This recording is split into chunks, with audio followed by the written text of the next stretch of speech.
ቤዛና ዳኒ ዛሬ ትክክለኛ አሪፍ ውሳኔ ወስነዋል። አብርሃምን ወደ ጸበል ይዘውት ገብተዋል ማለት ነው።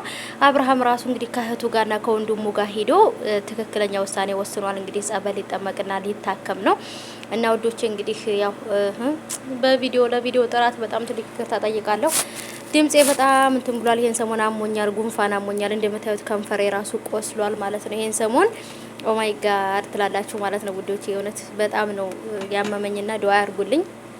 ሙቀት ነው እንዲህ ያረጋኛለሁ። በነገራችን ላይ ሙቀት አልችልም እና አባይቦቼ እንዴት ናችሁልኝ? ሰላማችሁ ብዝት ትርፍ ይበልልኝ ባላችሁበት የኔ ውዶቼ፣ የኔ ወርቆች አማን ናችሁልኝ ወይ አላችሁልኝ ወይ? ከኔ ጋር አለሁላችሁ አልሐምዱሊላህ። እንዴት ናችሁ? ሁሉ ሰላም፣ ሁሉ ተማም አለሁላችሁ የኔ ውዶች፣ እንዴት ናችሁልኝ?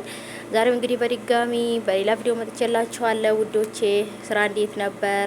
ከኔ ጋር አለሁላችሁ አልሐምዱሊላህ።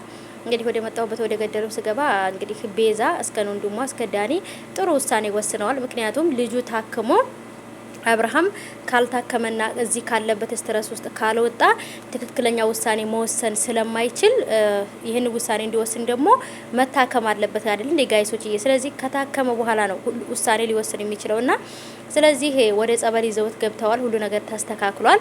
የእውነት ነው ብላችሁ በዚህ ነገር ደግሞ እኔ በጣም ደስ ብሎኛል ማለት ነው።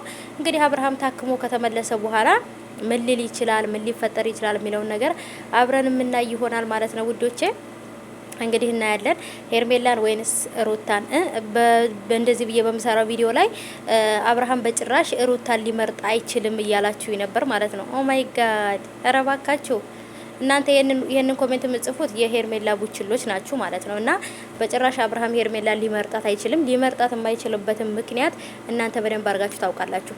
ሄርሜላ ብዙ ነገር ደብቀዋለች። አብርሃም ግን ደግሞ እንደ ማንኛውም ወንድ ወጥቶ የሚናገር በዚሁ እንደዚህ ያረገች እያለ ምንም የማይናገር ሰው ነውና ስለዚህ በቃ የሷን መጥፎ ነገር ከሚናገር ይልቅ ዝም ብሎ ትቷት ወደ ሚስቱ መመለስን መርጧልና ስለታመመ ሳይሆን ትክክለኛ ውሳኔ ነው አብርሃም ወደ ሩታ መመለሱን የወሰነው።